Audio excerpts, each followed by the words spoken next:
네, 안산 단원을 국회의원 김남국입니다. 네, 후보자님 검찰총장 후보자로 지명되신 것 진심으로 축하드립니다. 예, 앞서 최기상 의원님께서 좀 질의하신 것 좀 이어서 좀 질문하도록 하겠습니다. 뭐 워낙 요즘 취업이 어렵기 때문에 청년들에게 이 채용이라고 하는 것, 채용 절차에서 공정이라고 하는 것은 매우 중요한 문제입니다. 그런데 어제 오늘 해서 후보자의 아들과 관련된 내용이 좀 기사화되고 있는데요. 기사 제목이나 기사 내용만 보면 혹시나 여러 가지 부정청탁 있었던 것 아니냐, 비리 있었던 것 아니냐라고 볼 수가 있는 제목들이 많이 나오고 있는데 후보자의 오늘 말씀을 들어보면 그런 것은 전혀 없었던 것 같습니다. 그리고 지금 저희가 국회가 요구해서 받은 자료에 따르면 후보자의 아들이 지원한 전형이 이 한국전자기술연구원 중에서 정규직 자리는 아니고 계약직 채용 직원 자리였던 것 같습니다. 2017년 8월 상세 채용 내역을 살펴보게 되면요. 채용 예정 인원은 4명이었는데 지원자는 3명밖에 아니었다라고 합니다.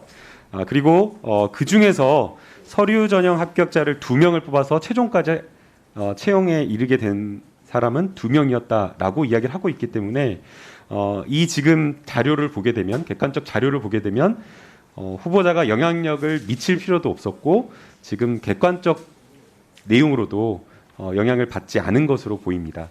맞지요? 그렇습니다. 저는 좀 부끄럽습니다만 자녀들의 교육, 취업에 대해서 별로 관심을 많이 기울여주지 못했습니다. 그래서 그런 내용에 대해서도 사실 전혀 관여하지도 않았고 모릅니다. 어제 처음 아들이 전화 연락을 해서 그런 경위가 있었구나 처음 알았습니다. 네, 그리고 이제 후보자의 아들이 아버지의 직장 근무처와 직책을 적어 넣은 것은 사실 다른 청년들이 봤을 때는 무슨 영향력을 미친 것 아니냐라는 그런 의혹의 시선으로 볼 수밖에 없는데 오늘 첨부된 지금 제출된 자료를 보니까 이 해당 전자부품연구원에서 사용하는 양식을 그대로 좀 사용을 한 것 같습니다. 아마 변경되기 전에 바뀌기 전에 것을 다운받아 가지고 그대로 쓰다 보니까 이런 오해가 있었던 것으로 보이는데요. 그러나 분명한 것은 채용 예정 인원은 4명이었고 지원자가 3명에 불과했다. 그래서 정당한 채용 절차를 통해서 된 것으로 보이기 때문에 크게 문제는 없어 보입니다. 그리고 또 하나 이제 논란이 되고 있는 것이 정관예우 문제인 것 같습니다. 사실 우리 사법에 대한 국민들의 뿌리 깊은 불신이 이 정관예우로부터 발생을 했고 그 부분에 있어서 검찰과 우리 법원은 그 책임으로부터 자유롭지 못하다라고 생각이 됩니다.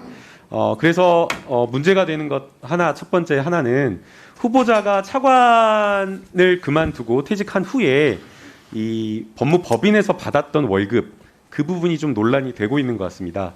1,900만 원에서 2,900만 원, 평균 내면 한 2,여백만 원, 2,몇백만 원을 좀 받은 것으로 보이는데요. 그 과정에서 정관예우와 관련된 부분에 대한 국민적 의혹에 대해서 어떻게 답변을 하실 수 있을지 답변 부탁드립니다. 예, 고위직 출신으로서 변호사를 했다는 부분이 국민들 여러분들의 눈높이에 맞지 않는 부분이 있겠다라고 생각을 저도 하고 그래서 그 부분에 대해서 마음을 무겁게 생각한다 생각합니다. 다만 저는 그 고위직 공무원이기 전에 변호사 자격증을 갖고 있는 사람이었고요. 한 4개월 정도 시간을 가졌고 그리고 그래도 최소한 그래도 뭐 변호사 활동을 경험해보자 하는 생각에서 제가 모시던 상사가 대표로 있는 곳에 가서 일을 하게 됐는데 금액이 많다면 많고 적다면 적은데 국민들의 눈높이에서 보면 확실히 저는 적지 않다 많다 이렇게 생각을 합니다. 다만 그 금액은 세전이라고 그러죠. 세후가 아니고 그래서 지난해에 그 종합소득세하고 지방세 등 해서 1,700만 원을 이미 납부를 했고요.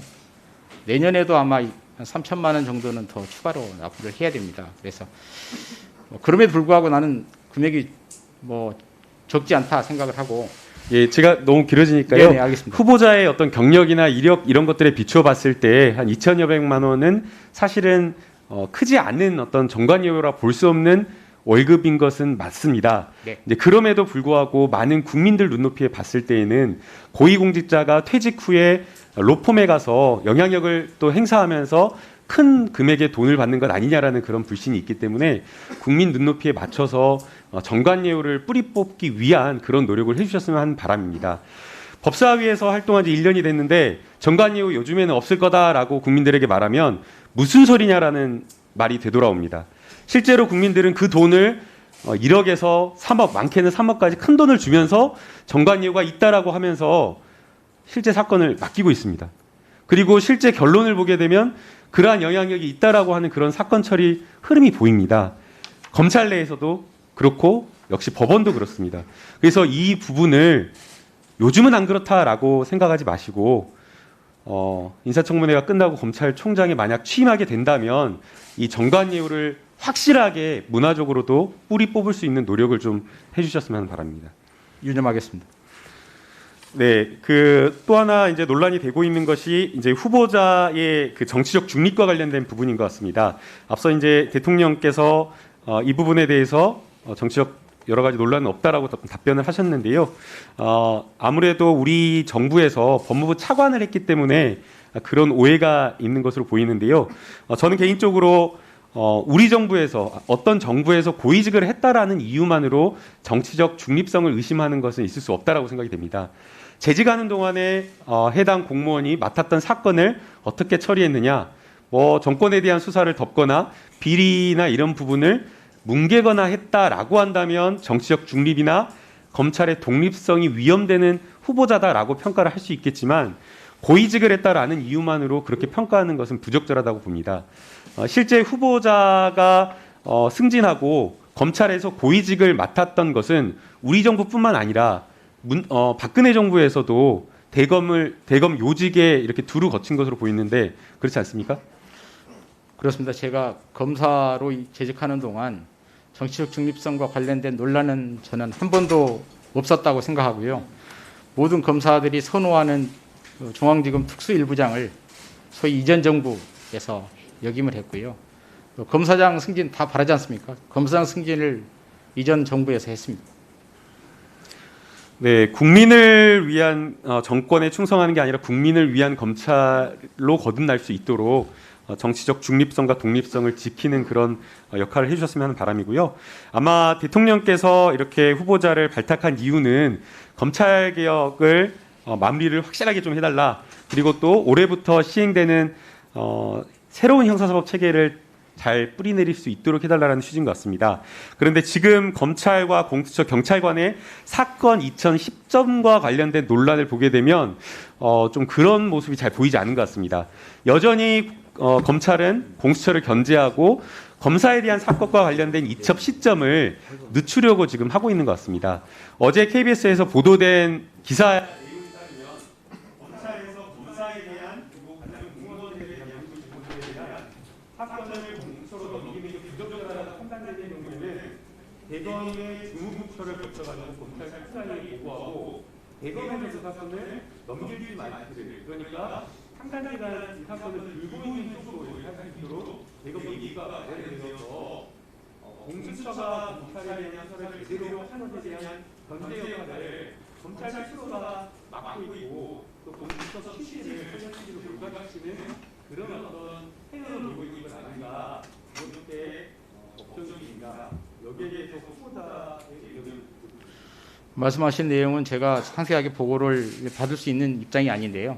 검찰총장으로 가게 되면 상세한 보고 받고 구체적인 정의도 알아보고요.